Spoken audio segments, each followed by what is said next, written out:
Bonjour les filles, je m'appelle Julie et je suis toxicologue.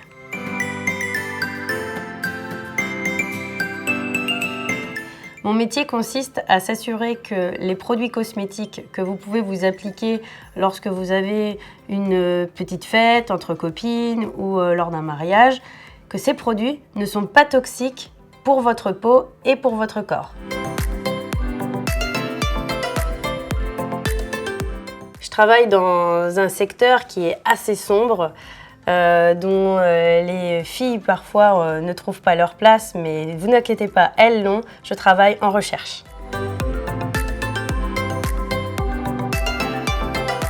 Quand j'étais plus jeune, je voulais faire maîtresse d'école ou alors, rien à voir, femme de ménage. Femme de chambre tout simplement parce que mes parents tiennent un hôtel-restaurant et quand j'étais petite, j'adorais aller avec les femmes de chambre faire le ménage et je trouvais ce métier formidable.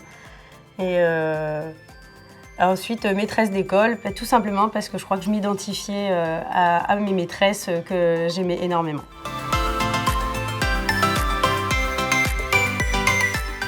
L'aspect santé dans mon travail, c'est vraiment ce que je préfère.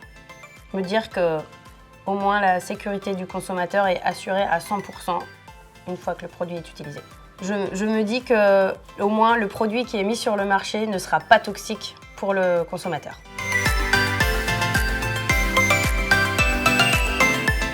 Je suis devenue toxicologue en ayant fait tout d'abord pharma, puis je me suis spécialisée en toxicologie. J'ai choisi d'être toxicologue, non pas par vocation, mais en suivant mon instinct lors de mon parcours. Je suis sortie du lycée, je ne savais pas ce que je voulais faire. Je me suis dit, tiens, pourquoi pas pharma, il y a un concours au bout d'un an, je l'aurai, je ne l'aurai pas. Comme ça, j'étais fixée. J'ai eu ce concours. J'ai continué et il s'avère que pendant les études de pharmacie, on fait de la toxicologie. Et là, je me suis dit, ça y est, c'est ça que je veux faire, c'est toxicologue.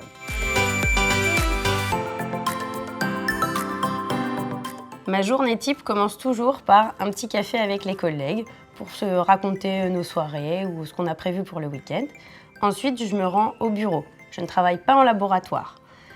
Par contre, je travaille en lien avec les laboratoires. Et donc, ça commence ma journée par le laboratoire m'envoie sa recette de son produit cosmétique avec tous les ingrédients qu'il souhaite mettre dedans et les quantités. Un peu comme quand vous faites un gâteau, vous savez exactement la quantité de farine, de sucre et d'œufs que vous devez mettre dedans.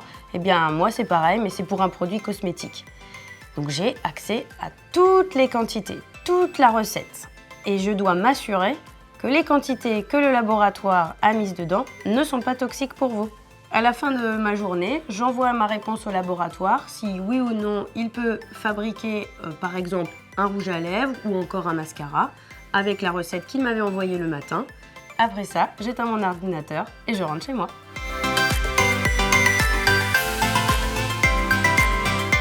Ce qui me motive, c'est de mener l'enquête, d'aller voir si dans la recette que m'a envoyée le laboratoire, il y a quelque chose qui est toxique.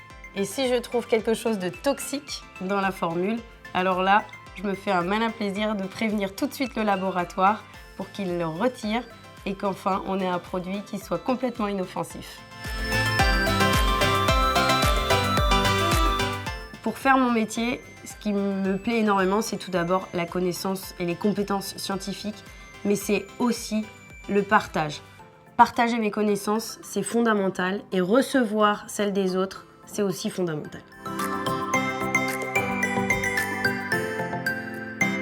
Mon plus grand défi a été de dépoussiérer tous les stéréotypes qui peuvent exister autour des scientifiques, d'autant plus quand on est une femme scientifique, parce qu'on nous imagine tout le temps avec une blouse, des lunettes, derrière une paillasse, alors que pas du tout, du tout.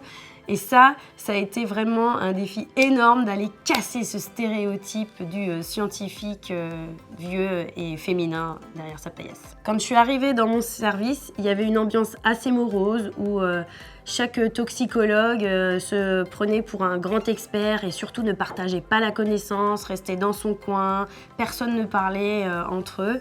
Et puis petit à petit, de nouveaux toxicologues sont arrivés et ont eu cette humilité de se dire moi, j'ai pas forcément la connaissance, par contre, je sais que mon voisin, il l'a. Et c'est comme ça qu'on a réussi tous ensemble à dépoussiérer les vieux toxicologues et à leur dire « Mais si, tu peux m'aider à devenir un meilleur toxicologue ». Et c'est pour ça que chaque toxicologue est très bon, mais ensemble, on est meilleurs.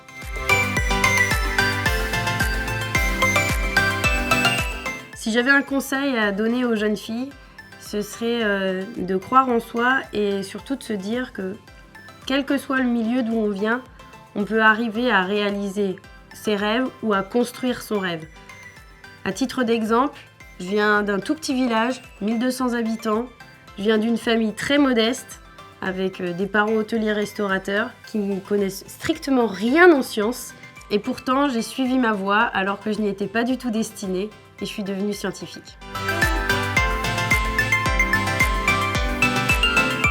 Le meilleur conseil qu'on ait pu me donner, c'est celui de ma maman, c'est de me dire « T'as donné, tu fais du mieux que tu peux ».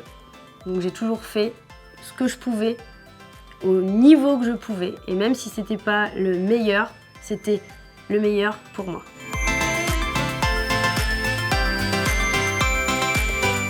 Les modèles qui m'ont inspirée dans la vie et qui continuent de m'inspirer sont mes grands-mères et ma mère, pour leur qualité humaine et surtout la place qu'elles m'ont laissée pour grandir et faire ce que je veux dans la vie, tout en respectant les règles.